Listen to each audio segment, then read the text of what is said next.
ఒంట్లో ఏ మాత్రం నలతగా అనిపించినా, కాస్త వేడిగా ఉన్నా చాలు.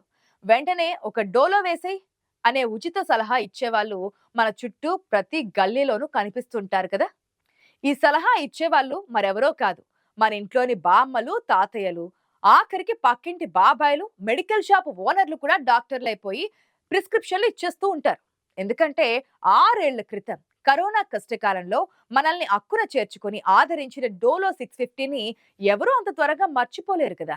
వ్యాక్సిన్ ఇంకా అందుబాటులోకి రాకముందే కరోనా మహమ్మారిని ఎదుర్కోవడంలో ఈ చిన్న మందు బిళ్ళ పోషించిన పాత్ర అమోఘం.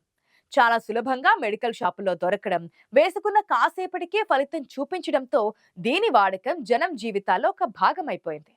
ప్రస్తుతం 2026లో కూడా డోలో 650 పేరు సోషల్ మీడియాలో మీమ్స్ తో ట్రెండింగ్ లోనే ఉంది. అయితే వెనుక ముందు ఆలోచించకుండా, డాక్టర్ సలహా లేకుండా ఇష్టం వచ్చినట్లు ఈ టాబ్లెట్లను వాడడం వల్ల తీవ్రమైన సైడ్ ఎఫెక్ట్లు ఉన్నాయని ఇప్పుడు వైద్య నిపుణులు నెత్తి నోరు బాదుకుంటున్నారు.